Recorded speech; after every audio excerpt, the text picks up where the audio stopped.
Continue with the 14th chapter of the book of Shmuel Aleph, if you want to say such. COVID. Yesterday's chapter wasn't yesterday. The Jews were about to wage war with the Philistines. Shaul didn't wait for Shmuel to offer sacrifices. Shmuel was okay. The Jews were scattered. The Philistines gathered a great, huge army. The Jews are down to about Israelite 600 men, and Yonatan and Shaul are the ones who are standing up. But there's a huge army, and we continue today with this battle. Vayihi Hayom, and on that day, it's not clear exactly what day it is, but we're continuing with this battle from earlier. Vayomer Yonatan ben Shaul el Anar nosei chilav l'chav v'na'abral matzav plishtim asher me'ever alaz u'la'aviv lo higin. So Shaul and Yonatan, here he's identified as the son of Shaul. In the last chapter, when we introduced him, he was just identified as Yonatan. He says to his arms bearer, let's go see the Philistine garrison. Let's go see their fort on the other side. But he didn't tell his father what he wanted to do, what he was trying to accomplish by going and staking out their fort. Saul was sitting on the outskirts of the Givah under a pomegranate tree, and he had about, like we said, 600 troops. And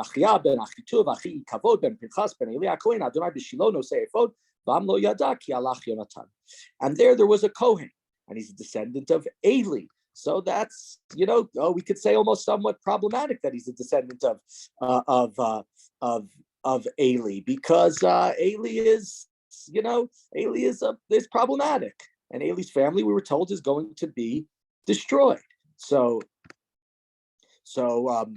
But he's there with her, and with Shaul, and Yonatan is gone, and nobody knows.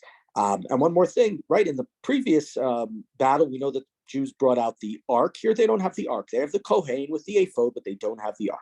Uvein ha'ma'abrot asher bikesh Yonatan la'avor al matzav plishtim shein asel me'ever mizeh v'shein asel me'ever mizeh v'shein echad botzeitz v'shein echad sneh. Now we go back to Yonatan, and he's trying to cross over through hills to reach the Philistine fort, and there are rocky crags on each side. One was called Boaz, and one was called Seneh. Hashein echad matzuf mitzafon mul michmas v'echad mineged mul givah. One was located on the north, and the other one on the south, and he had to go through those. Vayomer Yonatan el nar nosei chilav l'chav na'abral matzav ha'arelim ha'elu la yaseh Adonai lanu ki ein l'Adonai mitzor lo shia b'rav o b'mat. Yonatan says to his arms bearer, let's go cross over into the territory of the Arelim. We mentioned this before, and we'll have it again. Arelim, uncircumcised, is the pejorative term that's used by Shimshon earlier and by others to describe their enemies, the Philistines. They are undignified. They are uncircumcised. And maybe God will help us. What we see here, Yonatan has God with him. Yonatan said, God can help us. It doesn't matter if we're many. It doesn't matter if we're a few. We can be victorious if God gives them to us. And his arms bearer says to him, do whatever you want, I am with you. Interesting, if we think back, chapter 9, Shaul didn't know what to do, and his Na'ar was the one who said, let's go visit Shmuel. With Yonatan, it's the opposite. Yonatan is saying, this is what we're going to do, and the people who are under him, here it's only one person, says, I am with you. He said, we're going to cross over and let those men see us.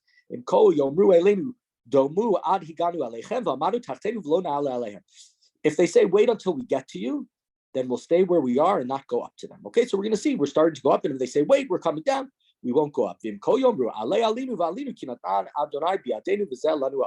But if they say, come up to us, and of course, these are the Philistines. They don't realize what they're saying. Yonatan is saying, if this is what they say, we're going back. If this is what they say, come up, we're going to go up. And if they say, come up, we're going up, that's a sign that God has delivered them into our hands.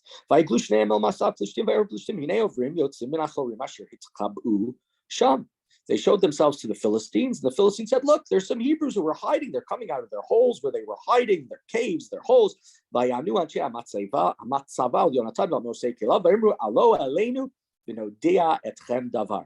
the Philistines say to him, come up and we'll teach you a lesson. We're going to teach you what you need to know.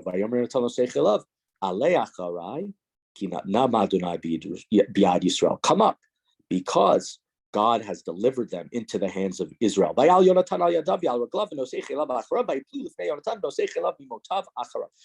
Yonatan is climbing up on his hands and his feet. Maybe he's trying to look like he's in a desperate position. He's not standing up with his arms bearer behind him, and they jump on top of them and they kill these Philistines.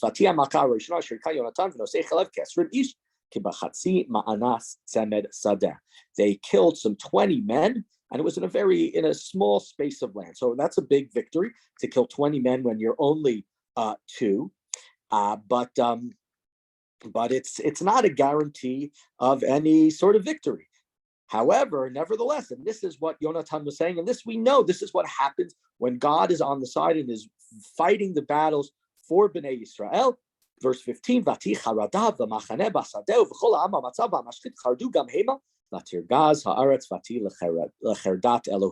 terror broke out in the camp. The Philistines don't understand what's happening. They lost their fort already. The Jews must have a big army. They must be sneaking up on us from all of their, and they're going crazy. They're scared. Saul scouts all of a sudden see that the Philistines are going in all different places. And therefore, Shaul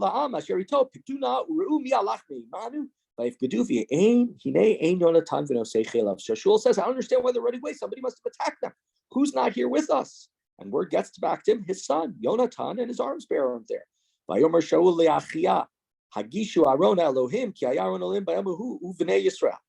Okay, so it wasn't revealed the first time, but here we have it. Saul now says, bring the ark forward. And that's not such a good thing. The Aron's not supposed to be on the battlefield.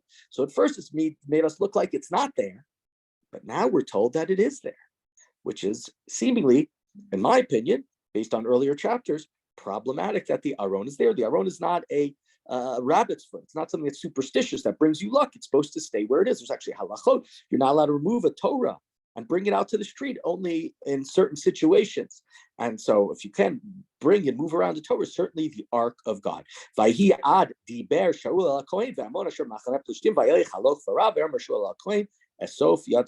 Shaul was speaking, the Philistines are going crazier and crazier. And Shaul says, withdraw your hand. By Isaac Shaul, right? I'm not waiting for God. This is a sign.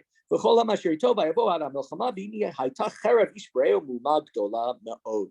they run into battle. The Philistines don't understand what's going on. And the Philistines are killing each other, and the Israelites are killing them. And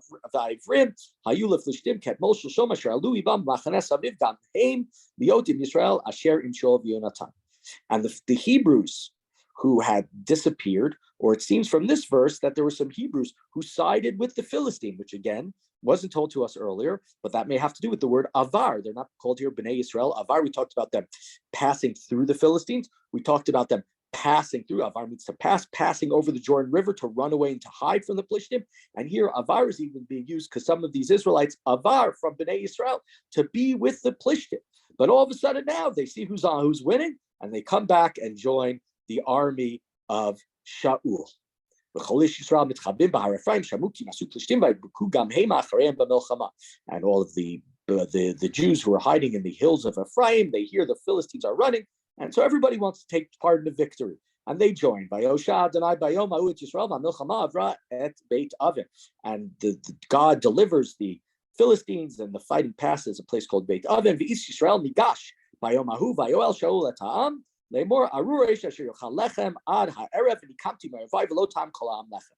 Shaul understands this is a moment where we can kill all the Philistines. Nobody eat bread. Don't eat. Meaning, concentrate on the war. Don't stop to eat. This is our moment to defeat them roundly, as has done in the past 20 years ago with Shmuel. But now we have the chance again. So don't even eat anything. I want to take a pause there for a second, because there's a fascinating thing that happens a little bit over 100 years ago, in February of 1918, in World War I. There are British troops who are led under the command of General Allenby, and they're attacking Philistines. And they're near a village called Mukhmas. And they're trying to figure out how they should go and how they should attack the Philistines. And it's not clear. This is not their land. They don't know it as well. But there's a captain there, Major Vivian Gulbers. He writes it in a book how just as they were about to turn up for the night, he recollected and thought he would look it up. He seems to remember this, something that happened from the Bible. And he looks it up and he reads about Saul and Yonatan and how Yonatan and his arms bearer climbed through the steep cliffs, through the rocks, Boaz of Seneh. And the brigadier major said, if we pass through these two rocky headlands, then this is a way that we can go and we can attack the Ottomans. And that's what they decide to do. They change their plan of attack. And instead of a whole big brigade, one infantry company alone advances at the dead of night through this pass. And they climb the hillside, they go down, they shock the Turks who are sleeping, and Allenby and his armies are victorious. So it's fascinating to think that this is what happened. General Allenby, or the major general, the captain, 100 years ago, thousands of years after this took place, followed the biblical war plan, and he was victorious in his battle. I told you yesterday we'd be talking about World War I. Let's go back to the chapter. Everybody came by, and there were beehives. There was honey that spilled on the ground. And remember, Shaul just said, no eating. Today's the day for fighting. We're not stopping to eat. And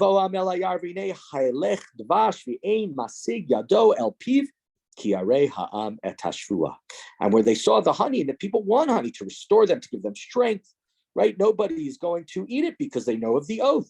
The only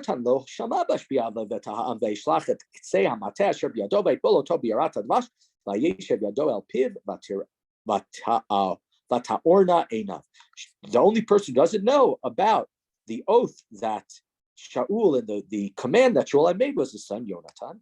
And Yonatan sees some of the honey, and he puts his stick down and dips in and takes some of the honey and sticks it into his mouth, and that gives him energy. He's been fighting hard at this battle, and brings his eyes light up. He's got more energy back.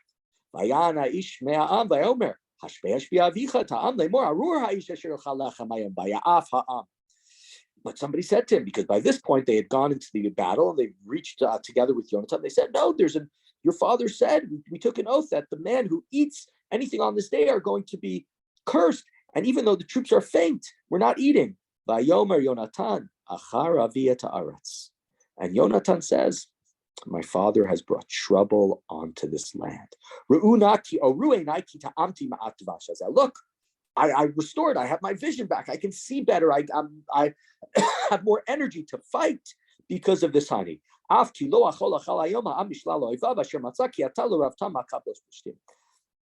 only the troops had eaten the spoils from the catcher of enemies of the Philistines, if we had eaten their food and restored ourselves, then we would even have a stronger victory. Continuing 31, the Philistines were defeated from Michmas all the way to Ayalon, but the troops are famished. The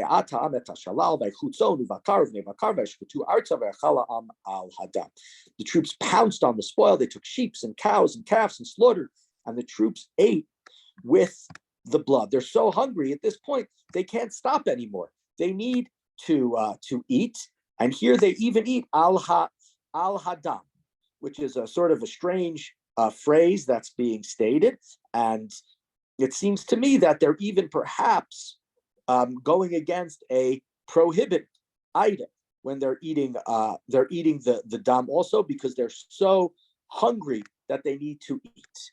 Vayagidu l'Shaul leimor hineam chotim la'Adonai la'chol al-adam vayomer bagadtem ulu elai hayom even gdola. And it was reported to Saul that that they were eating. Now, if they would have been able to eat a little bit here, a little bit there, they wouldn't have been starving. They wouldn't have had to do this. And Shaul says, "You've acted faithfully. Roll a large stone over me." Vayomer Shaul putzuva alva martel magisho elai ish shoro v'ish sehu ushchatetem bazev v'achaltem v'lo techtu la'Adonai lechol el hadam v'yigishu kol ha'am ish shoro b'yado alayla v'shchutam. So Shaul says, "What you're doing is a mistake. So troops, come over here. Bring an ox, bring a sheep, we're going to slaughter, we're going to do it properly. You can't sin against God in eating with the blood, right? There's a commandment that you have to spill the blood, and you can't eat the blood, you have to cover the blood, kisui hadam, and seems they're eating in a barbaric fashion. But again, this is a result of the oath that they happened. So Shaul is trying to take them away from this. Shaul set up an altar, and it was the first altar that he erected. Vayomer Shaul nerdach v'tishtim laila v'nei Voza bahem ad ora boker v'lo bahem ish vayomru kolato beinecha say vayomru hakohen nikrava halom el Elohim. So now the day is up, and that's why they can eat again. But Shaul says, now it's night, we've eaten, we've restored our soul, let's go and fight them again. And he says to the Kohen, what should we do? And the Kohen says, let's ask God. And Shaul asked God, but he didn't get an answer. Shaul's wondering, why isn't God answering? There must be a sin that happened. Maybe the sin was the fact that they were eating al adam. But what we see here, verse 39, he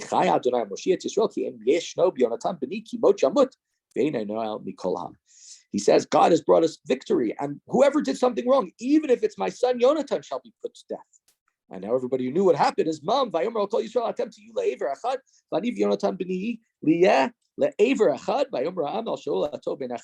he says, it's either me or my son, or it's you guys. So we're going to stand on one side and you're going to stand on the other side. Same word that's been used so many times.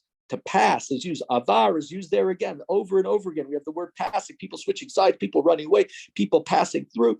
And Shaul asked God, show us who did the wrong, and was indicated that was either Yonatan or Shaul. Shaul asked, and Yonatan was indicated through the Urim V'Tumim.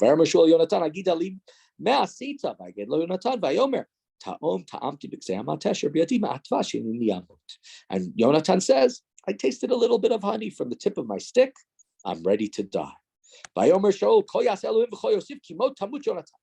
Shaul says, thus God will do.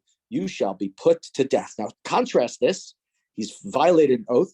Think back to Yiftach, who takes this oath, the first thing that leaves my house. This doesn't make Shaul look great, right? He's ready to kill off his son. He's ready to kill off his son who's the hero of the battle. He's ready to kill off his son who's the one who has the great belief in God and says God's going to give us a sign and we're going to be victorious because God can help us even though we're small. He is the true leader of Bnei Yisrael. Here, Shaul doesn't look very good. And in a previous chapter, when after Shaul's great victory, when there were the Israelites said, let's go kill those people who were rude, who said Shaul's not going to help us. And Shaul said, today's a great victory for Bnei Yisrael. We're not going to have any deaths. Here, because of the oath, Shaul's ready to kill his son. And we see here already something is not right about Shaul. Vayomer Amel Shaul, Hayonatan Yamut Asher Asa Yeshua Gdola Zot Yisrael Chalila. Chai Adonai Mipol Misarat Rosho Arza Kim Elohim Asa Yom Hazeh Vayiftu Ha'am Et Yonatan V'lo Mei. And the people said, are you crazy? Yonatan's going to die after he brought this great victory of Israel. As God lives, not a hair of his head shall fall to the ground. And thus, Bnei Yisrael, the troops, save Yonatan, and he remains alive. Shaul stops the battle against the Plishtim. The Plishtim return home. And so Shaul, through these victories, even though this was the victory of his son, and he didn't prove himself to be a great leader here, he made some bad decisions. You have to wonder almost when Shaul asks who should die, Yonatan or Shaul, there's a little suspense there because maybe we'll think maybe it's Shaul for making Bnei Yisrael take this ridiculous oath of not eating that day. But it ends up being Yonatan, but he is saved. And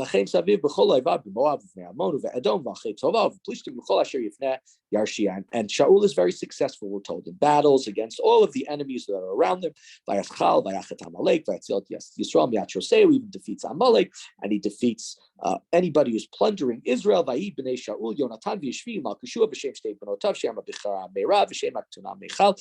has many children. Aforementioned Yonatan, another sons named Ishvi and Malchishua, and two daughters. We'll learn more about them, Meirav and Michal. V'shem Eshet Shaul, Achinoam bat Achimatz, v'shem Sartzvo, Aviner ben-Ner, Dod Shaul. He's got a wife named Achinoam, not the Israeli singer Achinoam Nini, but Achinoam ben Achimaatz, and his uncle Avner is his general. V'kish Avi Shaul v'Ner Avi Avner ben Aviel, just tells us how they're related. V'tiyam Melchama Chazakal Plishtim Kol Meshol v'Rashaul ki Ish Gibor. But there's many battles. This is the first battle, great successful battle, but there are many more battles that are happening constantly with the Philistines between the days of Shaul. And Shaul would go and grab any strong men and brought him into service with his army. And so this chapter, lengthy chapter, talks about a great successful battle. Shaul looks successful, and then many, many battles that he is successful for afterwards. And just coming back to one thing, yesterday we talked about, said that Shaul was king for 2 years.